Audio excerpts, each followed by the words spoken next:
In the past 2 episodes with Mr. Sumant Batra, we have explored the history of insolvency law in India and globally.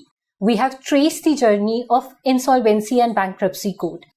Now we'll shift our focus to the future of insolvency law. And while focusing on that future, we'll also look into the vision which he has laid down in his book, Corporate Insolvency, The Road to Viksit Bharat, where he has laid down the vision for the coming decade, which will help the long-term economic growth of the India and the aspiration to become Viksit Bharat by 2047. And interestingly, while having these conversations with him and also going through his book, I have realized that he has touched upon certain aspects which are quite interesting and new, in the sense that insolvency, how it could be amalgamated with climate change, or for that matter with municipal corporation, is an interesting take in itself. So in today's conversation, we intend to cover that with him as well. Thank you, sir, for joining us again here. Thank you so much, Simran.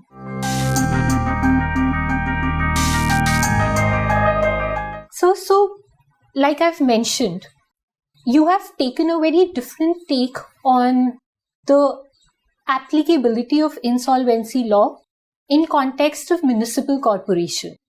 We have read and heard about insolvency laws when it comes to individuals, corporate, but municipal corporation, that gives a very different shade to it. So could you shed some light on it? How does it work? How does it help the economy to grow? Well, thank you so much, Simran, once again to talk to me. What I have said in my book with regard to the municipal corporations is not really anything innovative. I won't take credit of saying that this is something which is an out-of-box thinking that I will take credit for. There are many before me who have spoken, written extensively about it in other jurisdictions. Yes, but in India, perhaps, I am the first voice has spoken about it, the levels that it deserves to. But before I do my response to your question, I just want to make a general observation and a comment. You see, insolvency has a much greater role to play within the economy beyond the corporates as we have seen in the last 10 years. Because insolvency and bankruptcy code touches the lives of corporates. It's a corporate insolvency law. There is also an individual insolvency law which forms part of IBC, but that has not been implemented completely. It has been only partly implemented, as we discussed in the last episode or the previous episode. But the fact remains that the length and breadth of insolvency system goes beyond corporate insolvency and individual insolvency. And many that deserve to have an interface with insolvency law are those entities, any such entity which does economic activity. It could be a municipal corporation, it could be a banking company, it could be an undertaking of the government which is not institutionalized as a corporate entity but does undertake a lot of economic activity. And there are many others. Insurance companies, for example. All of these undertake economic activity, and we see that happening in front of our eyes every day. But unfortunately, while in many countries there are very developed insolvency systems and laws for these entities, in India we have not been able to progress to that level. And my attempt in this book is to persuade the policymakers to look beyond corporate insolvency from here and after. And I picked up municipal corporation and banking companies as the 2 examples. But it doesn't stop there. But since you asked about the municipal corporation, let me just amplify my point on that. So, any economy that aspires like India to grow at an impressive rate, like for India, it is almost imperative that we grow at the rate of 8% as GDP growth if we want to become a developed country by 2047 or even before that. Now, if you want to grow at 8% or just about 8%, we need many engines of growth. We just can't rely on one particular sector. For example, small and medium enterprise contribute very significantly. But then there are, of course, service sector, which contributes, and there are many others. But becoming a developed country is not just about economic growth or just earning a developed tag. What it does on the way of the path to becoming a developed country, and also as a benchmark, is that the quality of life of a citizen who lives in that country is also improving significantly. And the measures for quality of life are access to education of highest quality, access to health, access to high quality infrastructure, high level amusement parks, high level very good quality gardens. There are many such measures, including museums and many other factors. You go to why do Indians travel to Munich and many other such countries? Because there's top class infrastructure which offers you all that I've just spoken about. Why is it that we envy Singapore? Because it offers best of the education institution, best of the health educations. So it's not just about growing at a particular rate, it's also about the quality of life. Now, who brings in this high quality infrastructure? It is the cities which drive growth.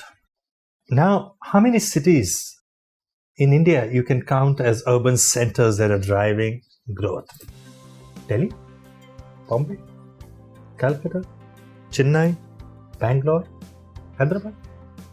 Rest are all Tier 2 cities or Tier 3 cities aspiring to become Tier 1 cities. But a handful of urban centers cannot provide that much of impetus to economic growth, what is actually needed for India to become a developed country. For a country that is the size of India, you need at least 50 to 60, if not more, urban centers driving growth. So you need every Patna, every Ranchi, every Ludhiana, every Indore, every Raipur, every Amritsar, and go down many other such cities to become top-end urban centers where urban infrastructure is growing at top quality. Now, to infrastructure to grow at that scale and rate, you need money. Now, who creates infrastructure within the cities? It is the local bodies, what we call as municipal corporations.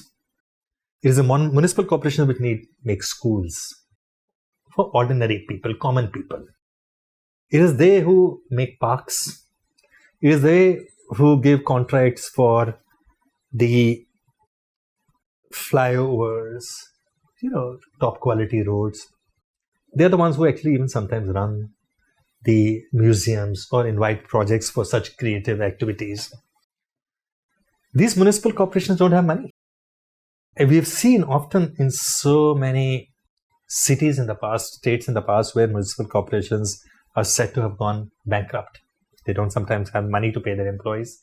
Look what was happening in Delhi a few years ago. The MCD, the other corporations were fighting for money with the government. Government said, we don't have the money. Center has not released. So there's always been a kind of a tension between the municipal corporation and the government on funding. I don't want to bother you with too much of details, but the fact remains that municipal corporations have very few sources of revenue of their own, like toll taxes, like property tax, which is not enough to create this kind of infrastructure. Now, how do you get municipal corporations to raise funds? Worldwide, all big cities municipal corporations raise money from the capital market or private borrowers at commercial terms, at commercial rate of interest. Sometimes the government gives sovereign guarantee, and other time they even offer their assets as security. This is a very common practice, and there are many municipal corporations in the event of a distress have gone insolvent. You may not have heard of any municipal corporation in India, although being called as bankrupt, having filed for bankruptcy. But you'll be surprised. In US, obviously, the Detroit is considered to be the most important city having gone insolvent, but even New York City in the past have filed for insolvency.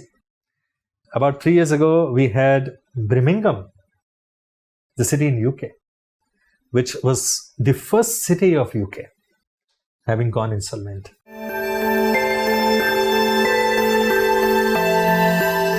On this aspect, is municipal corporation covered under the existing IBC framework? It is not. That is my case. And how is it distinct from the law which is existing in UK or US, which you have mentioned? That's exactly what I was going to tell you. Now, in Italy, for example, South Africa, there have been tens, if not hundreds, of insolvency of municipal corporations, of tens and hundreds of municipal corporations having been found insolvent, of all scale and size. Now, in India, there are two reasons why the municipal corporations can't file for insolvency. One, to answer your question, there is no insolvency law for municipal corporations. Even though they are often, although a creature of a statute, but are incorporated as a commercial or corporate entity. But there is no insolvency law for them, either as a part of the IBC or even otherwise. The second reason is that municipal corporations are headed by elected representatives, and they are under the state laws, because we have a federal structure in the country, and the constitution was amended many decades ago in order to provide a formidable federal structure and the democratic structure at the bottom of the pyramid, when the panchayat systems, cities, being represented by elected representatives was created. So municipal corporations became a state subject. But being a statutory corporations also, that's why they have their own parent legislation by which they are governed. That's right. So, and therefore, while there is no, because insolvency is considered as a there is also a lot of debate around that, but IBC will prevail over the other law. Not really that as much. It is about insolvency. Is it a central subject in the constitution schedule, or is it a state subject, or it is in the concurrent list? IBC was passed by the Lok Sabha, Rajya Sabha, Indian Parliament, so it is a central list subject. But bankruptcy, many say, might be a state subject or in the current list. We don't go into that debate. Now, but the fact remains that municipalities are a state subject, and therefore any law on insolvency relating to municipal corporations will have to be by the state government. It can't be part of the IBC because it is not a central subject. For that, you will need a constitutional amendment, which in itself as a debate is a non-starter possibility, because you don't want to propose anything which will require a constitutional amendment. It's so difficult to build a consensus around that, even though you may have a solid case for that. So I don't even want to go that route. My case is that there can be very innovative solutions. But before that, let me just tell you, why do we really need a law for municipal corporations? First of all, so municipal corporation, as I was telling, worldwide access finance from capital market. Now, when somebody lends money to a municipal corporation worldwide, they do it because they know and they have certainty and predictability that in the event the municipal corporation fails, goes into insolvency, how much they will recover and where do they stand in the scheme of the law as a creditor in terms of the priorities of payments. So they know their risks and they can calculate their risks. That is why they lend. Why would somebody in India lend money to a municipal corporation when they don't even know, one, there will be an insolvency filed, two, how the money will be paid by municipal corporation, and three, how do they assess their risks? As a result of that, nobody wants to pay to the municipal corporation, and municipal corporations are not able to go to the market to raise money. But at the same point in time, many municipal corporations have floated bonds on the securities market, on SEBI, under the SEBI laws. And they have been able to raise money, but it is still not anywhere close to what the potential is. Nowhere close to the size of the market. And their market capitalization is very insignificant. And the reason for that is that the people are reluctant to invest in municipal corporations because there is no predictable, certain manner of they getting payments in the event the municipal corporation fails, or of assessing their risks and strategies. What I have proposed in my book is that in the long term, it might be a good idea to even amend the laws to provide a comprehensive law for municipal corporations at the central level rather than at the state level, because then they will go in different directions. But in the short term and the midterm, what I have proposed in my book is that at least for those municipal corporations that aspire to list their bonds on the stock exchange or have already done so, there should be a policy of insolvency, rehabilitation, revival, restructuring, whatever you may call it, which should be inbuilt into their listing rules, which are provided by Securities and Exchange Board of India. So you don't even want state governments to do it. SEBI can provide a policy which these municipal corporations will be bound by because they have agreed with all the terms for listing of their bonds, and this will provide access to finance to municipal corporations and also help them put money into infrastructure growth and economic growth of the country they will contribute to. And that is how I bring in the relevance of an insolvency law for the municipal corporations, and in turn for growth of urban sector in India, growth of many cities in India, and in turn the quality of life of citizens of India, and also of course at the end of the day India becoming a developed country. That's a very novel idea and concept which you have introduced. There is no doubt about it.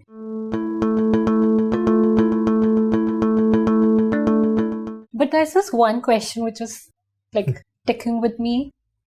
First, is there any case which we are aware of where the municipal corporation in any state have gone bankrupt?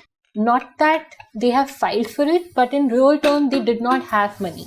And in that scenario, first this, and second, if that scenario actually happens after the law has been introduced, then what is the idea? Is it the revival? Revival, it's fine. But in the case of shutdown, what will happen? Okay. Now that's a good question, because that's the peeling of the second layer as to, what treatment do you provide? But let me answer your first question. Are there any cases in India? If you ask me, my research shows that barring a handful municipal corporations like the Bombay Municipal Corporation, for which there's so much of political fight to get control of, because one of the richest municipal corporations in the country and perhaps in the world. Bangalore, such a rich municipal corporation. To some extent, maybe one or two more cities. For Delhi Municipal Corporation? That runs in disaster. Yeah, nobody would want to. Delhi, and I would say nearly all other cities, are only managed to survive. They are always bankrupt. They are always short of money to even pay their employees. Tenders are not paid for. Contractors are not paid for.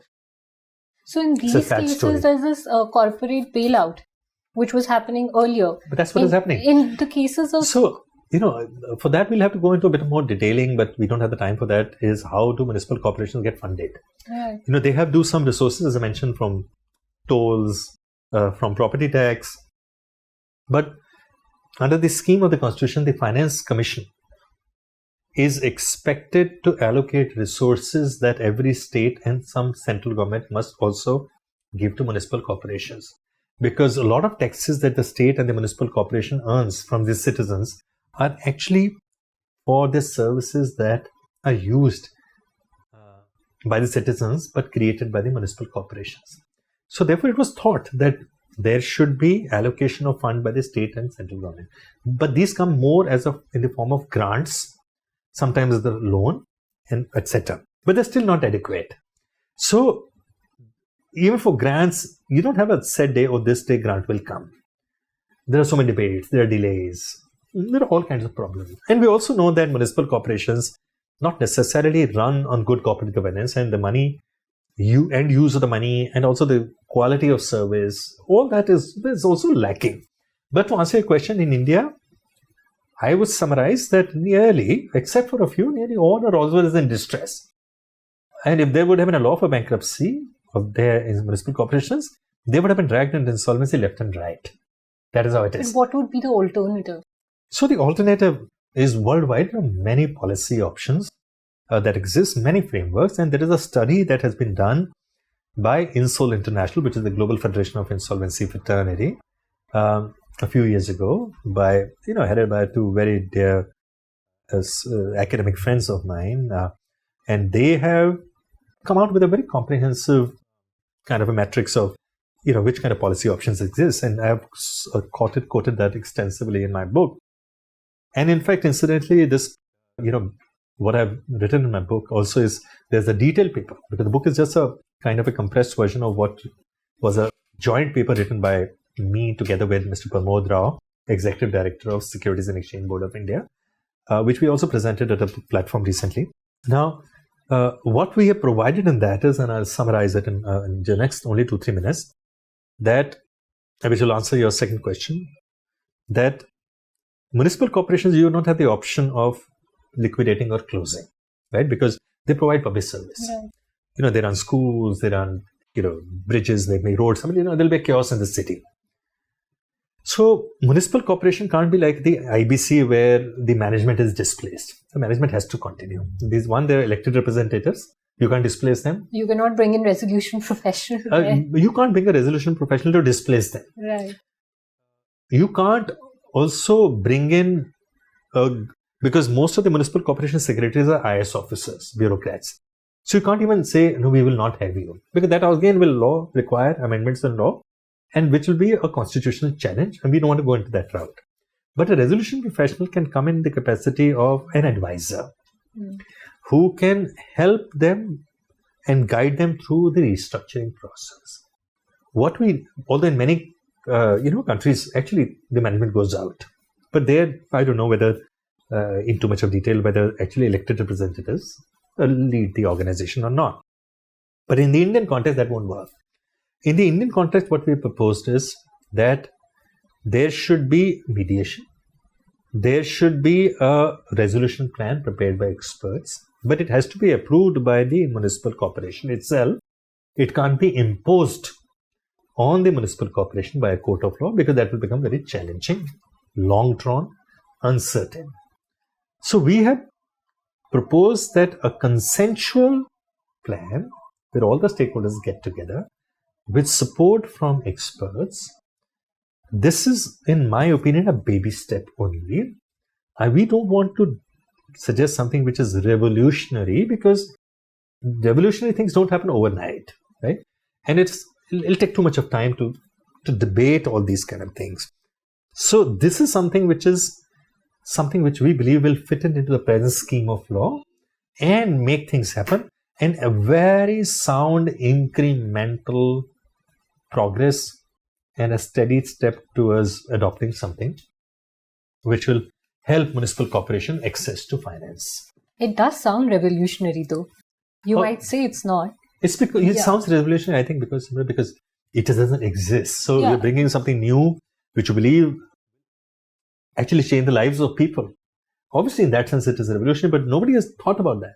Nobody really thinks that municipal corporation plays such an important role and how their empowerment can change the lives of people. But with that also must come accountability, because it's the money you raise, you should be able to spend it rightly, right? And accountable for that. It's more about accountability of municipal corporations. True.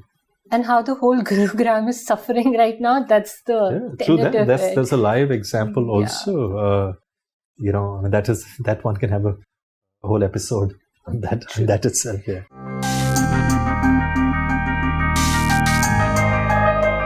And now this brings me to another interesting concept.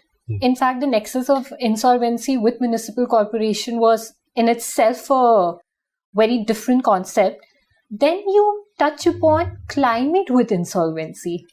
And then this, if I look at it, there could be two aspects to it.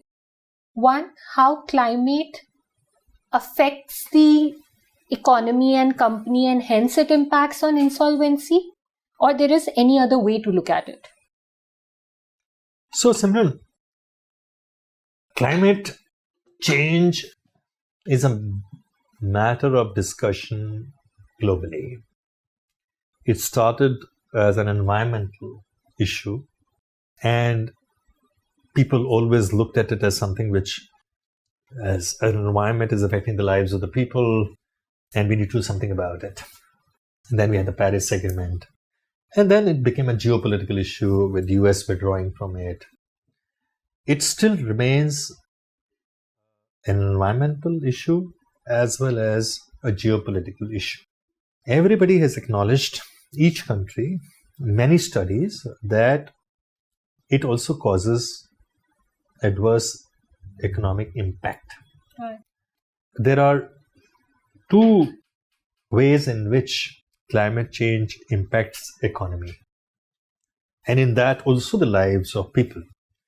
One is the direct effect of the physical effect of climate change.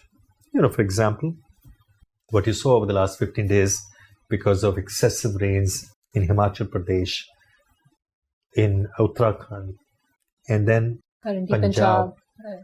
It has devastated not just the lives of people, which are, of course, above all kind of concerns that you may have, but also the economic cost, the loss to property, loss and damage to infrastructure, private and public, and the kind of money it will take to bring back things to normal. You're talking thousands and thousands of crore over a period of next few years. And it is not just that physical loss of flood, but a lot of people who had plans to build a hotel, let's say, or a factory, all that will be postponed by a few years. Now, this is called as direct impact of physical impact of climate change, because labor goes back. All the laborers from Bihar or others who were there, they would have gone back. They will not come back for a year. They'll find out. Some will find alternate jobs. Factory workers would have gone back. There's so many, aftermath of this physical loss. The second kind of loss is the transition loss. Now, the transition loss is where transition impact or loss is where many corporations, countries, institutions have to change policies in order to adapt to the climate change issues. These are two kinds. One is where government now says, we need carbon, free footprints, and therefore airlines will do this, ships will do this, cars will move to, electric, buses will move to electric, and automobile companies that have invested in machinery for the next 20 years, they suddenly have to now move to different technology. You have to offset the cost of carbon footprints. You have to pay penalties. This is one aspect of transition cost. The second transition cost is where you have to then, to undo the damage of the physical loss caused, do many other changes. For example, people, like so far now, you had those Band as they call it, to save the water from penetrating into. You used to do with mud. Now you'll have to actually do bigger technology because people will demand it. Next time we can't afford this, so you need to pay. So that's a huge cost doing that. So these are now, I've just told you how climate change affects economy and businesses. Right. Now, just two more things I want to say here. So when businesses are affected, either because of physical loss or because of transition cost, some of them do not have the money to go through that, to meet that loss, Right. to revive themselves or meet the cost of transition. Some people just give up, because they say, I can't afford to do it again. We give you the example of Punjab. Let's say, for example, there is, in the coastal area, there is a cyclone. And the cyclone wipes off 20 hotels on the shores completely. Now, those people may not have the money to reconstruct it. Tourists may not go there for another 5-10 years. Those businesses then have to maybe decide to wind up. Second point that I wanted to make was that this is very important, which has not really happened in India in a big way, but is beginning to happen, is that citizens will start filing for damages against those enterprises that are contributing to climate damage. And they will be awarded damages against those corporations. Those corporations will not have the money to pay that. They will also go insolvent. But even if they go insolvent, the awarded money as damage, how will that get paid? If you don't have a mechanism to pay, people would rather say, let me go into insolvency. Couldn't it be covered in existing framework of IBC? There are a few challenges, although I propose that it can. But at the moment, nobody really wants to talk about it because it's a geopolitical issue. For India to talk about climate change is very sensitive because, and why it is geopolitical issues, I must tell you there as well, and why it is sensitive. So after the Industrial Revolution, the UK, Europe, US build huge factories. The manufacturing hub of the world, Japan, and they were the ones who were producing gases that brought climate to a stage where it is. They used all that money to become developed countries. Now today, India is at a stage where it wants to become a manufacturing hub so that it can become developed. We were exploited in the past. We were, subject to colonial rule. We were taking time to grow. Now we have come to a stage where we're growing rapidly. Now the West wants for you implement climate change policy and do it at par with us. So India feels, why should we? Because it is our time to grow now, and you want us to adopt policy so that we stop growing. We should not do this manufacturing. We shouldn't allow that manufacturing. We should not do this. We should not do that. Right. Which means then, our economic growth will slow down. So there is a lot of bargaining, and I'm not an expert on that, so I'm not going to comment beyond that.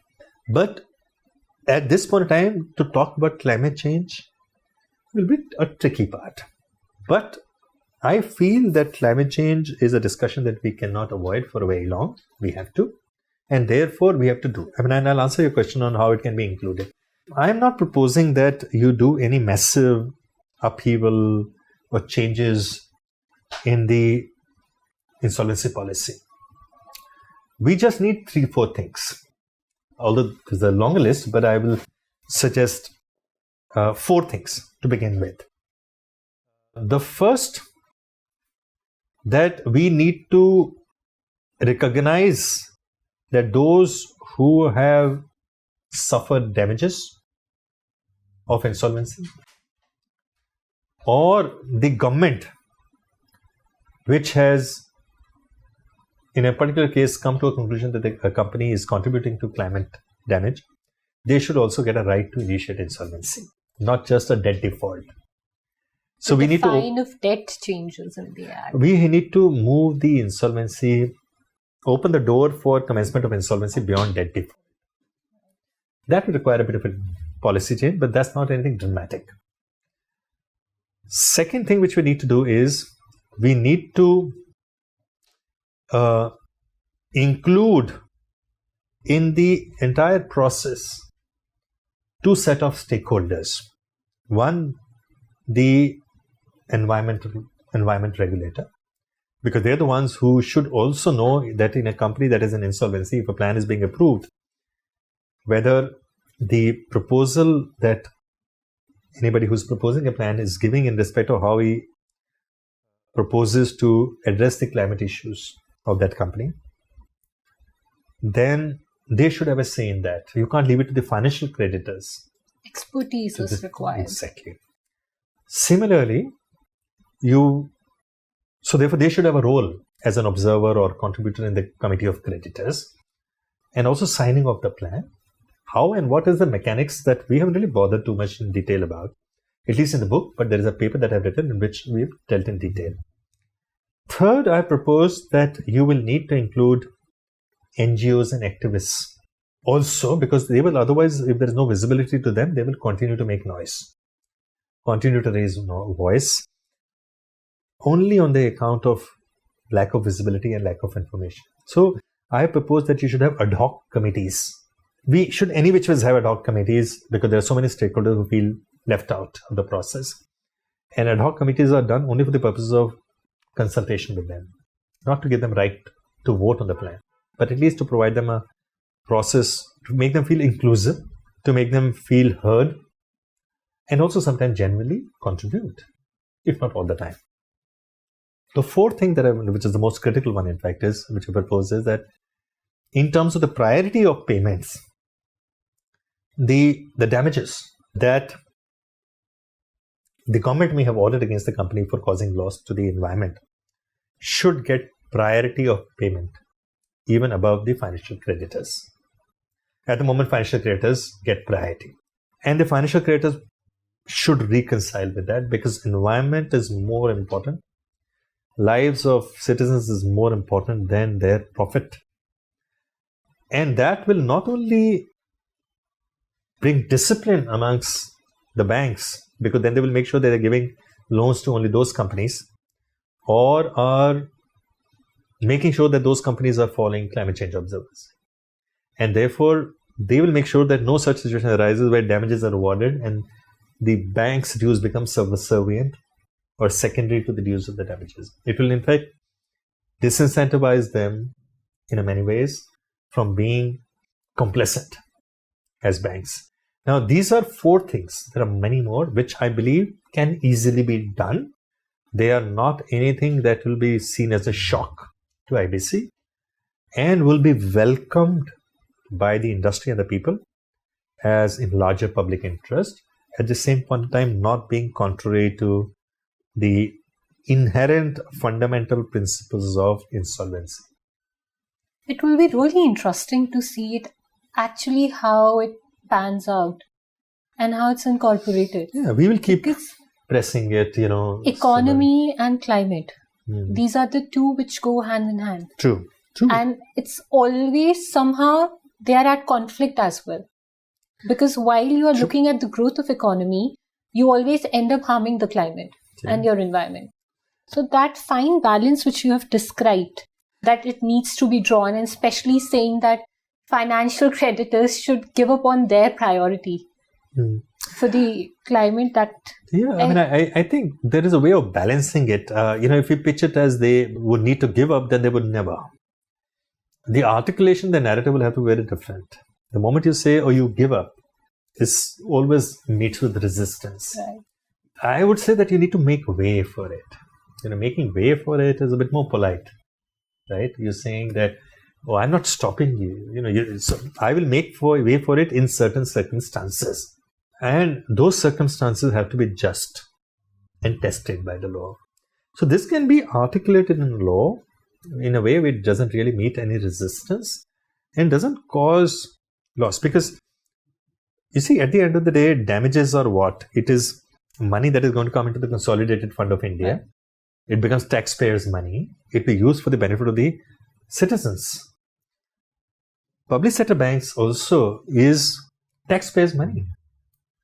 Their capitalization, their money, the profit goes to the government.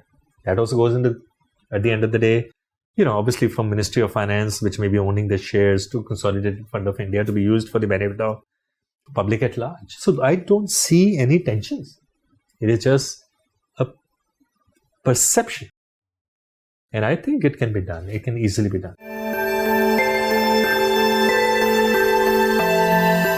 Do you think AI can be leveraged to actually bring the policy change or reform?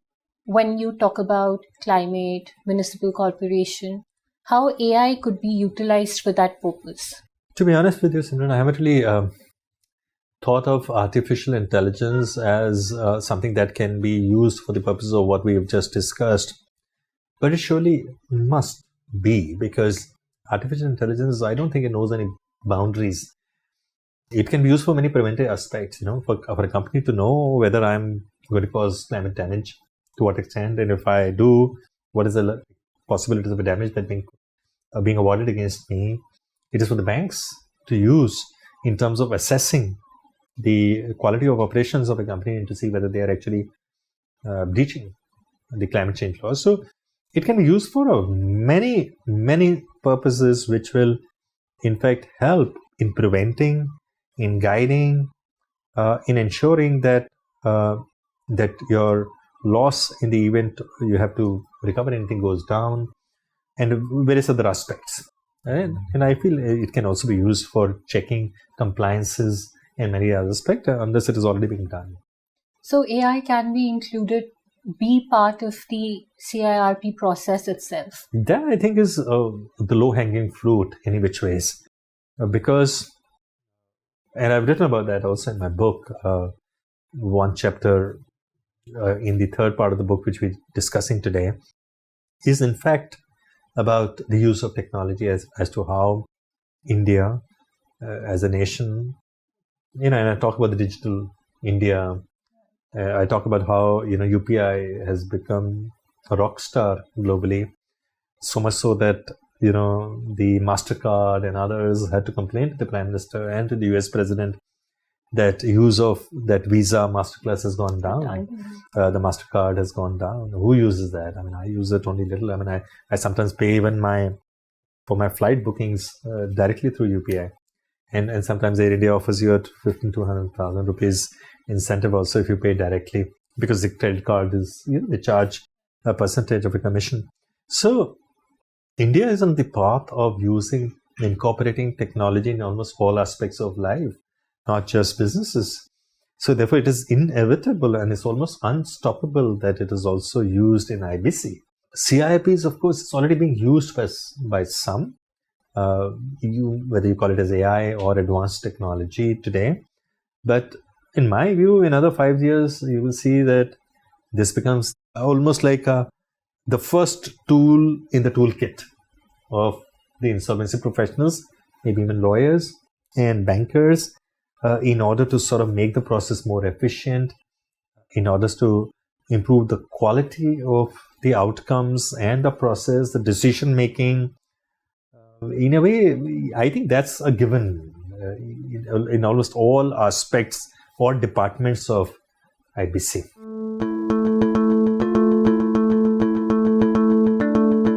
You have also touched on a very sensitive topic in your book, but it's crucial as well. The need of greater inclusion of women in the profession, and specifically in insolvency area. What steps do you think in this space could be taken to make this space more inclusive? Yes, I mean, I've been talking about this right from the very beginning, Simran. I've written about even in the past that, like in most of the professions, we do not have enough number of women coming into this profession. But I'm so glad to see a large number of young women entering the legal profession. So I'm not talking about the legal profession as such. I'm so delighted when I go to the High Court, Supreme Court, NCLT. You so many young, able, smart, energetic, competent young girls who are doing so well and outshining the men. And it's such a great, welcome thing. And, my own daughter is studying law, and I can see that, when I talk to her and her friends, it's so satisfying. But it is still not the same in the insolvency profession. The number is very insignificant. I don't have the numbers, although I've sort of quoted them in the book. I feel that there are many reasons, though, why the women don't really come forward. One, insolvency profession is fraught with many risks. You have to go out, take control, possession of factories. Sometimes factories are located in far away locations. People there can be hostile. They can obstruct your taking over. Promoters can be very hostile. They may not be as sophisticated. They may not know how to deal with it. Sometimes you have to meet people at odd hours. You have to do crisis management, and you may have to go to a factory at the middle of the night. I'm not saying that the women, for me, it doesn't really make a difference, whether you're a woman or a man, but life, we all know men and women is not the same. It's changing, that you still have so many factors that deter the women or their partners, parents, from discouraging them. And therefore, I think that's one reason.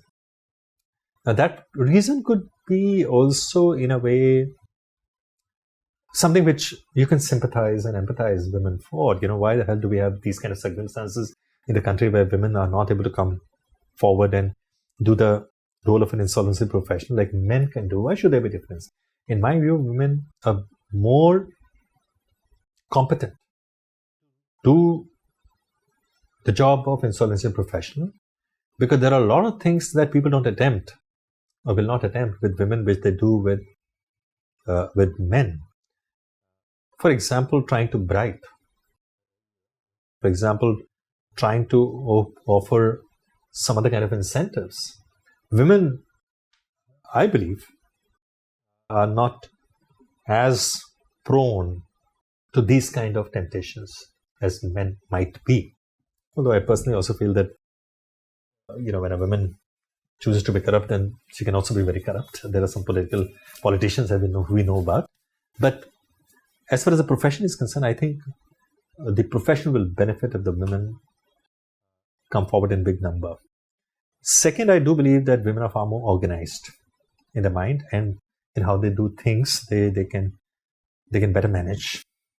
3, in my view, contrary to what people believe, and of course we need studies in this, women, there is a perception they get emotional, they take decisions by emotion.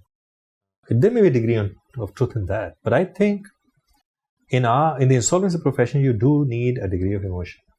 And if you read, and you must read, and I'll encourage your audience to read this. There's a report of the Graduate Insolvency Program Working Group, which is available on the IBB website. Please pull it down. I was a member of this 5-member committee, which came out a vision for the profession and expectations from them. And out of the many factors that we pointed out, which should be part of the skill of an insolvency profession, we have listed ethics, and I do believe that women are more ethical. 2, we have pointed out that you do need actually emotion also, because you need to deal with workmen. You need to deal with employees who are so anxious because of the uncertainties that are surrounded. And when a woman assures them, I believe it does come across as more emphatic, more impactful. This is just one example, and maybe it's my prism. But I have listed many other factors, and I think they should come forward. They should not feel reluctant. But at the same point of time, the state, the IBBI, the industry itself should create that environment where women feel more protected, comfortable, but not that they need a red carpet. What they need is a welcoming attitude and ecosystem. And there's a difference between rolling out a red carpet to just creating an ecosystem where it is welcoming. So, I mean, I do think that the quality of our insolvency industry will improve significantly if we have more NCLT judges, more bankers in the committee of creditors as women, more insolvency professionals as women, more lawyers as women, and more advisors as women. And I think it'll rock. I think it would be more easier if people start judging whether insolvency professionals or lawyer otherwise just for what they do, what are their work, instead of on their gender. That would make things much easier. Of course, yes. I mean, I think that's where that's where the biggest challenge is now. How do you make them look like, from that perspective?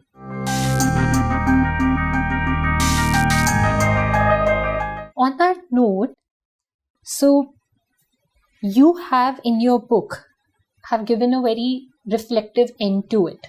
You have spoken about American Dream and Indian Wings. It offers a very unique social cultural perspective, and it takes us back to what you had mentioned in the episode 1, that insolvency not just impacts the economy, it impacts the social fabric of a country. So could you just shed more light on it? What is it about? Because the term itself is very intriguing. Well, yes. I mean, I think for me, Simon, that is the most intimate part of my book. It is something that comes straight from my heart. Although, of course, my passion for insolvency is well known. But it is this chapter which I feel very, very strongly about, and I've written it with a lot of determination because I believe that this chapter, if implemented into policy in many forms, some that I've suggested, some others who can better it, some others who can take it to the next level within the government, because this is an idea. But there's so many other able, competent people in the government and outside of that who actually are capable of taking this idea at many different next levels. That is what my hope that they will. And I try to explain, although this is something which I can do more than one episode on. And I hope and we will at some point in time when this actually becomes a matter of debate and discussion. But for the time being, I'll just tell you why this chapter, why the American Dream, Indian Wings, and what is it that I'm trying to say. So, when I look around myself and I see so many young people, not just in India, but many countries, but more in India. Average age of the Indian population is just around 31, 32, growing younger, will continue to grow younger for the next few years. Probably, I don't have the exact figure, but they say it's between 28, 29, some place 30. But just imagine such a young population, which about 60%, 70% of 1.5 billion. So much of energy, so much of potential. We're building so many education institutions for them. They're all hungry for education. They all study. And then they're out there asking for jobs. And there are none. Not as many at least. And we all know that jobs is the top list in the manifestos of political parties who go and fight election. We all know that it can impact the outcome of elections for many political parties. And we also know that no government from A political party or B political party is capable of providing jobs to the 60, 70 million people, young people. But why should they? And why should this massive population want to seek jobs? They should be job creators. They should be going out in the market and doing things which creates job, not ask jobs for themselves. And why should it be the government's task to create jobs? Government's job should be to create an ecosystem, policies, laws, where young people can turn their dreams into realities. And they don't have to, ask for jobs. They just chase their dreams, whether it is opening a cafe, opening a tattoo studio, opening a small homestay in the mountains. They just need to live their dreams. And to live one's dreams, you need money. You need to borrow. You need to incorporate a business. There are so many factors which need to support that dream. Now, how has America done this? And why do I talk about the American dream? So, you, people of your age may not be familiar with this, but till about 15-20 years ago, starting from the late 70s, early 80s in particular, every student who had completed graduation or who had not even studied adequately wanted to go to America to chase the American dream. The American dream is not a defined word, right? This was defined by an author in his book. He called it an American dream, and he gave a reason why do people from around the world come to America? They come to America because America allows you to chase your dreams, fulfill your dreams. But how does America do that? So, when American policymakers were choosing the future of America, that what kind of America we want, they decided 3-4 things as a philosophy. The first thing, and we'll just sort of wrap up in about a few minutes now because I know that we are the talent, but I'll try to, in the next 5-7 minutes, close this. The Americans took a conscious call that it should not be the responsibility of the state to create wealth for its citizens. It should be the citizens who should create wealth for themselves. Yeah. The responsibility of the state should be to create an ecosystem, an environment through laws and policy where young people can create wealth for themselves. Now, how do people create wealth for themselves? Opportunities. Well, I think it's opportunity. Now, how do you create an opportunity? I mean, I dream. You dream. Everybody dreams. We all dream many things, including what we want to be in life. And then you try to give shape to these dreams purposely or subconsciously and turn it into an idea. An idea in the sense, okay, you decide, I'll give you an example. So when I was in college, I was a student leader, so I never attended any class. But just 20 days before the exam, I would go to Shimla. I used to study in Chandigarh. And I would just vanish without telling anybody. I would stay in a guest house. And every day in the morning, I would go and sit under a tree and read. And, when I used to do that, I used to see in the whole hill opposite a house, an old house, beautiful house, where, there used to be, when they used to cook something, then from the chimney you will have the smoke coming out. It was one of the most romantic things. And I dreamt of having a house of my own in the hills. That was my dream. And that dream was shaping as an idea at the back of my mind, and I was waiting for the right opportunity. And when I started earning in my profession, the first thing I wanted to do was buy a piece of land in the mountains and build a house. And my father thought, you're crazy. You don't have a place in Delhi as an office, as a house, and you want to go in the mountains. And I was just 24, 25 then. And, but I went, and this is not something which I'm going to talk in detail, but I'm just trying to connect the dots. I bought this piece of land in the middle of nowhere, built a house, took every single thing, including every nail from Delhi. Wow. This is about 350 kilometers from here. Wading through traffic because there were no highways then, jams and jams. But I built a house, a dream house, like a colonial bungalow. I used it for 15 years. It's today converted into a boutique hotel, now known as one of the most popular boutique hotels of the country. But I shaped into an idea. And now just try to connect it with what I was saying. So in US, they said, it is dreams that give birth to an idea. An idea can turn into innovation. And innovation is what? Intellectual property, right? Trademarks, patents, all this is innovation. And innovation is wealth because intellectual property is money, right? You can build large enterprises based on technology. You can change the future of a country, a nation, society, culture, economy from innovation, right?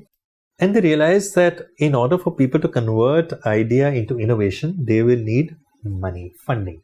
And that is why they decided, okay, let's just create policies economy, a system where young people who dream, who have ideas, they want to turn entrepreneurs, they should have access to capital. Venture capital, they don't need to go to banks. They need to have large project reports. They shouldn't really have a house to mortgage. Their idea should be the basis on which money should be available. But that involves risk taking. Risk taking for the lender who's giving money. Risk taker also for the person who is borrowing money to convert idea into innovation, because the idea may not work. Idea may fail. And if fails, then what happens? Should the system ridicule you? Should the system say, oh, you're a failure, we'll not give you a second chance? Should the system say, oh, you've lost the money, crazy, you are worth nothing, now you do something else? Or the system should say, so what if you failed once? We'll give you another chance, keep trying.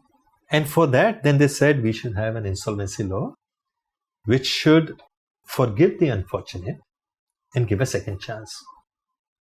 And that is why America became, the father of the modern insolvency thinking. And from there came the concept of second chance. There came the concept of recognizing failure as a natural part of your entrepreneurial journey, as a part of learning for future. And this and many other factors in America became what we call or know today as American dream. We need to do the same in India, but I have called it as giving wings to Indian dreams, the dreams of Indians. So I call it as Indian wings. And my pitch is that we need to have an insolvency policy for young people who who make startups, who have dreams, who want to do anything which is complete departure for for their family or what their parents do. There should be access to capital. They should not need to, tell their father, can you please let me mortgage your house to borrow it? The system should not look down upon you, nor your families, nor your relatives or your friends if you fail. But if you're dishonest, you must be punished. And you should create an ecosystem in this country where our 70-80 billion people, young people, chase their dreams, create wealth for themselves, create wealth for the country, for the communities, and propel India into becoming what America has been, where young can chase their dreams, failure is not looked down upon, second chance is a given, access is available to people to chase their dreams. They don't have to ask for jobs. They should become job creators. Look at, I went to one of the studios for my tattoo. I had to pay so much. I saw 60, studio artists, tattoo artists, on some of the most celebrated people in the country, putting tattoos. And can you imagine about 40 years ago, anybody would have said, oh, my daughter wants to go and open a tattoo studio. People say, what the hell? I think this is a similar discussion we were having. Like, now this in the trend to become a makeup artist, Yeah. which wasn't be possible earlier to have such sort of a discussion and to have it as a career. My own son, he used to play cricket. He's played under 16 and for the country, and but then the COVID happened, he couldn't really. And then the next best thing for him was hospitality, and he studied abroad. He's now wanting to open. He wanted to do something in alcohol beverage, whatever they call it. And his entire pleasure is that he wants to do something very innovative with the drinks. 20 years ago, my father or my grandfather was said कि शराब बेचना चाहता है या वो बैरा बनना चाहता है, but those kind of things.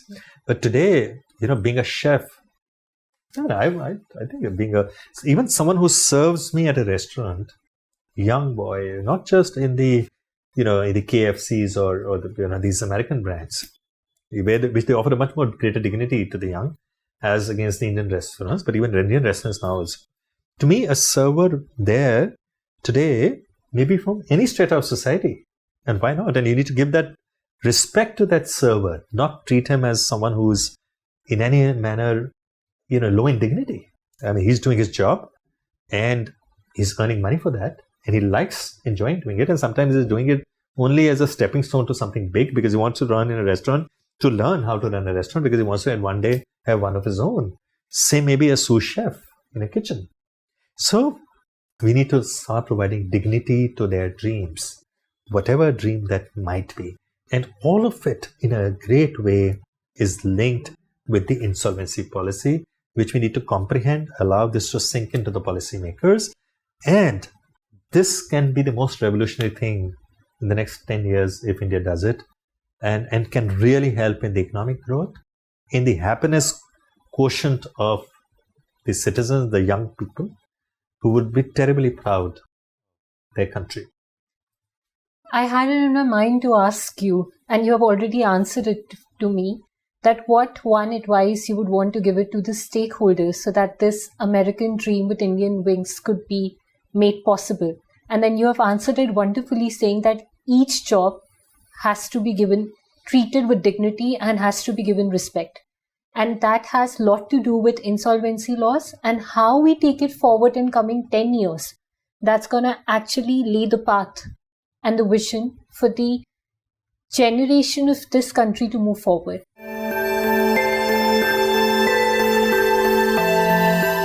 So on that note, if there's this one, I still would want to know if there's this one advice other than this you would want to give out to the stakeholders to ensure that insolvency, the path which you had envisioned in your book for India to become Viksit Bharat, what is that one advice you would want them to follow? If you don't mind, I'll offer two. The first, I think, we have to understand whether it's insolvency or any other aspect of your life, professional or personal.